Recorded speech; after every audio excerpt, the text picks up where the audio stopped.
Assalamualaikum warahmatullahi wabarakatuh. Perkenalkan, kami dari kelompok 3 ingin mempresentasi tentang epigon, plagiat, dan terjemahan sastra.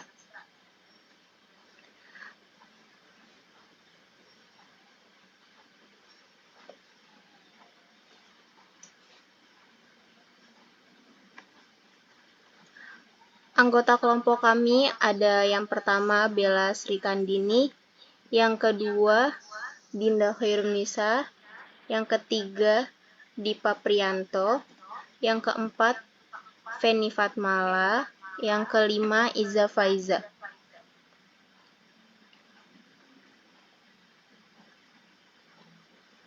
Penjelasan pertama yaitu epigon akan dijelaskan oleh rekan saya yaitu Dipa Priyanto.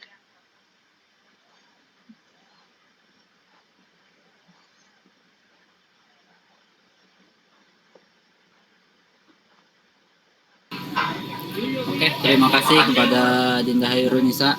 Di sini saya Dipa Priyanto akan menjelaskan mengenai pengertian tentang epigon. Oke, secara etimologi, kata epigon itu berasal dari bahasa Latin yaitu epigonos atau epigenestasi yang berarti terlahir kemudian. Oke. Secara KBBI, orang yang tidak memiliki gagasan baru dan hanya mengikuti jejak pemikir atau seniman yang mendahulunya atau peniru seniman atau pemikir besar. Oke, dari penjelasan dunia penulisan, epigon berarti orang yang meniru gaya tulisan seorang penulis. Oke, next.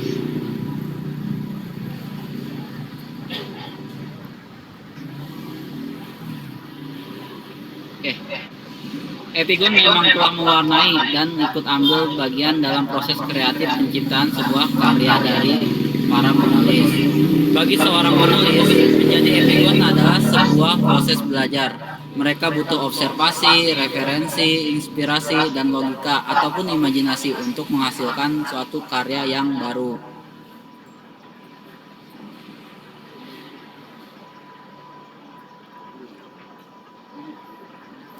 Oke, dalam Suwardi memberikan rambu-rambu bahwa sastra bandingan perlu mencermati 3 hal. Yang pertama ada asli disebut orisinal yang sering menjadi sumber epigon. Yang kedua ada pinjaman, sama halnya dengan sastra serapan yang sah-sah aja sebab hubungan estetis tidak mungkin dibendung oleh siapapun. Dan yang ketiga ada tradisi. Pengarang tidak sekedar melakukan epigon, melainkan membangun tradisi baru. Akan tetapi tidak mudah, karena pada dasarnya pengarang senantiasa tidak pernah nihil dari karya orang lain.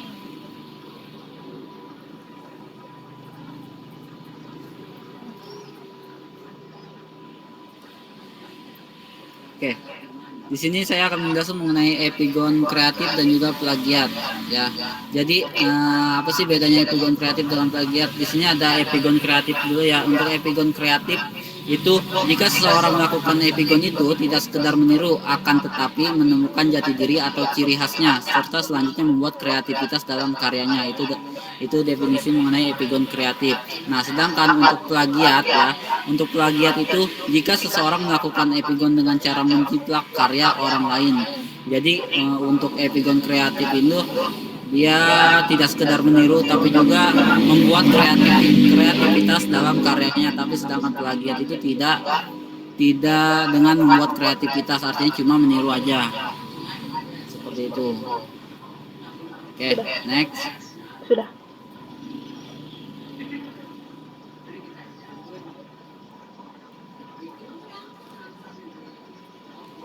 Oke, untuk definisi plagiat akan disampaikan oleh teman saya yaitu Bella Srikandini. Silakan untuk Bella. Ya, terima kasih Diva.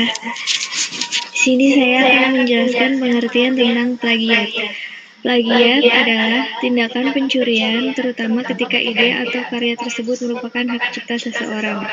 Di dalam kamus KBBI, plagiat adalah pengambilan karangan orang lain dan menjadikannya karangan sendiri. Misalnya menerbitkan karya tulis orang lain atas nama dirinya sendiri. Udah.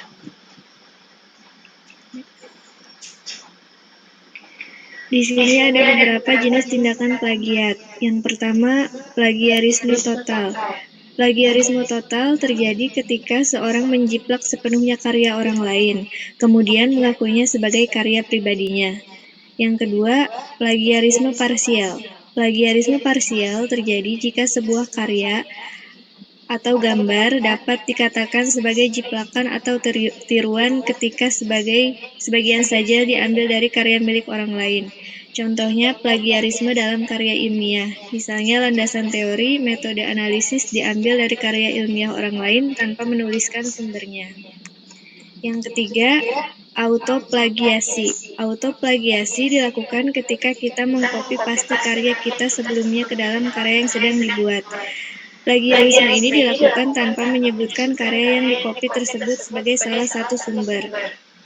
Yang keempat, plagiarisme antarbahasa, yaitu ketika seorang menerjemahkan sebuah karya tulis berbahasa asing, kemudian menuliskannya dalam bahasa Indonesia tanpa menyebutkan sumber aslinya.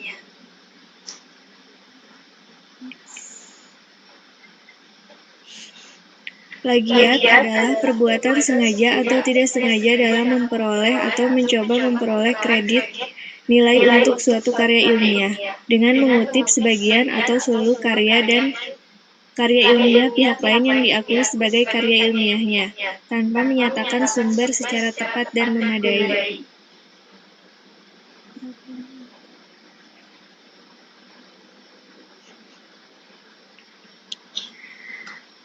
Di sini ada beberapa tips untuk menghindari tindakan plagiat.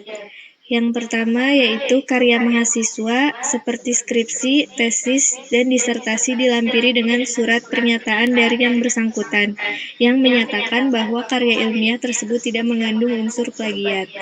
Yang kedua, pimpinan perguruan tinggi berkewajiban mengunggah semua karya ilmiah yang dihasilkan di lingkungan perguruan tingginya, seperti portal Garuda atau portal lain yang ditetapkan oleh Direktorat Pendidikan Tinggi.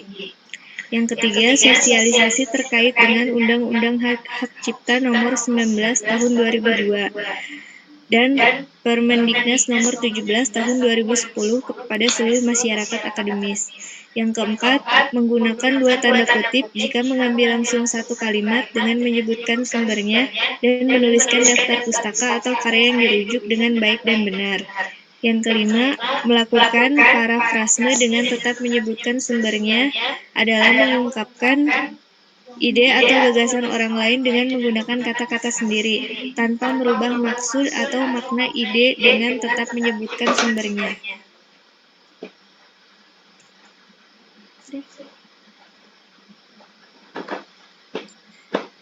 Di sini ada beberapa alat atau aplikasi pendeteksi plagiat. Yang pertama Tumitin, yang kedua Wikofifine, yang ketiga Zotero, yang keempat EndNote.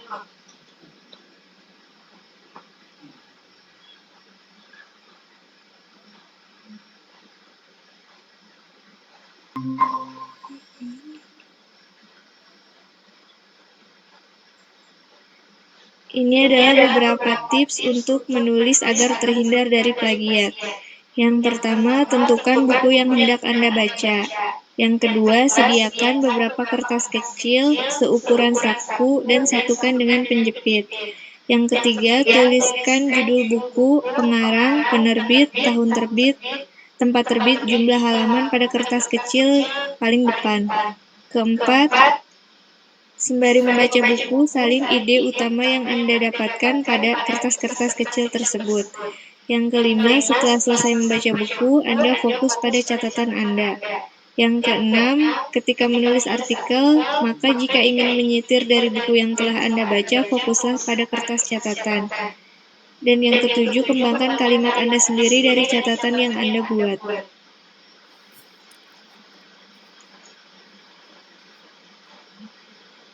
Selanjutnya, terjemahan sastra akan dijelaskan oleh rekan saya, yaitu Ija Faizah. Silakan Mbak Iza.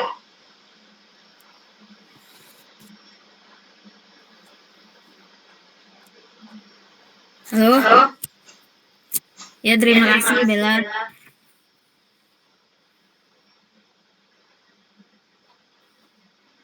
Oke. Pengertian terjemahan merupakan hasil menerjemah.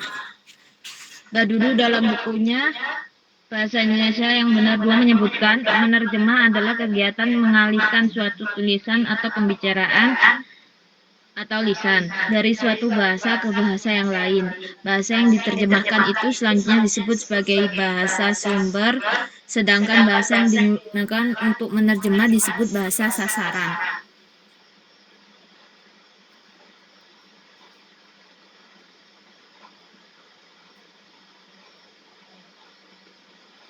Terdapat beberapa alasan mengapa pengembangan model asesmen kualitas terjemahan karya sastra perlu dilakukan. Yang pertama, ketepatan. Mengalihkan informasi atau pesan dalam menyelaraskan kembali hasil terjemahannya. Yang kedua, kejelasan. Karya terjemahan itu sudah tepat, tetapi isinya membingungkan para pembaca. Yang ketiga, kewajaran. Alasan ini juga penting karena terkadang pesan dalam karya terjemahan itu sudah dialihkan secara tepat oleh penerjemah dan mudah dimengerti.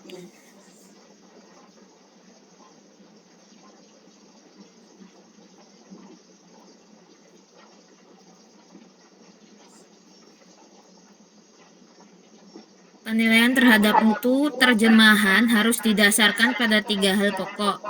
Yang pertama, ketepatan pengalihan pesan. Yang kedua, ketepatan pengungkapan pesan dalam bahasa sumber. Yang ketiga, kealamiahan bahasa terjemahan.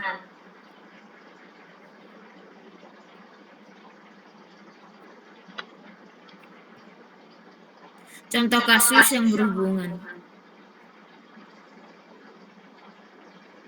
Contoh kasus yang berhubungan dengan epigon, plagiat, dan terjemahan akan dilanjutkan oleh Dinda Khairunisa.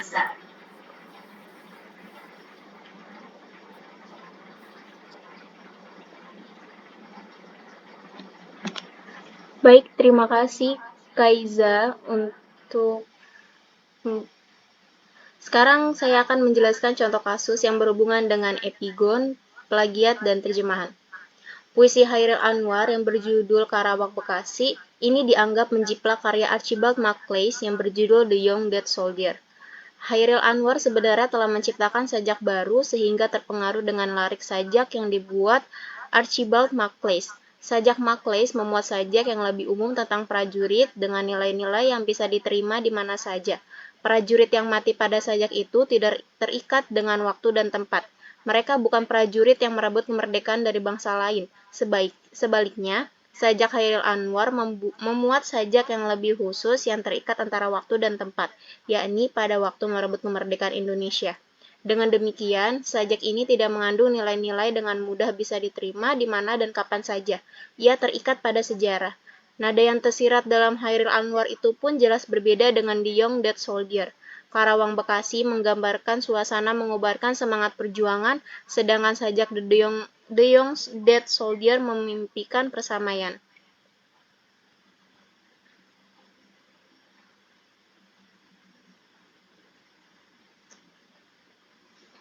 Berikut larik dari sajak Karawang Bekasi dan The Young Dead Soldier yang dirasa sama.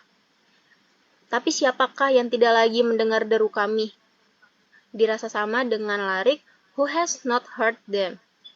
Kami bicara padamu dalam hening di malam sepi, jika ada rasa hampa dan jam dinding yang berdetak. They have a silence that speaks for them at night and when the clock count. Kami mati muda, yang ditinggal tulang diliputi debu, kenanglah kami. They say, we were young, we have died, remember us. Kami sudah coba apa yang kami bisa. They say, we have done what we could, but until it is finished, it is not done.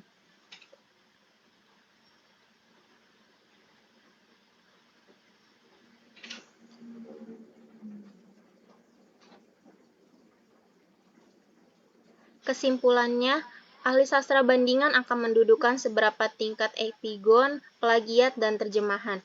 Baik epigon, plagiat, dan terjemahan sebenarnya menjadi bagian bandingan interteks dan interteks yang tak akan pernah ada habisnya. Meniru sebenarnya sah-sah saja, biarpun ada yang menganggap sebuah pencurian, tak jarang jika kita sedang berada di toko buku, membolak-balikan novel, membuka cerpen masa lalu, atau mencermati dongeng, kita mendapati banyak sekali buku yang serupa atau mirip dalam tampilannya, dalam tema tulisannya, atau yang lainnya dengan buku-buku yang sudah fenomena dan bestseller. Contoh setelah buku Tetralogi Laskar Pelangi karya Andrea Hirata atau novel populer karya Habibur Rahman El-Shirazi, Ayat Cinta dan Ketika Cinta Bertasbih. Bermunculan buku atau novel serupa baik dalam tema, isi cerita, maupun hanya sekedar tampilan covernya saja.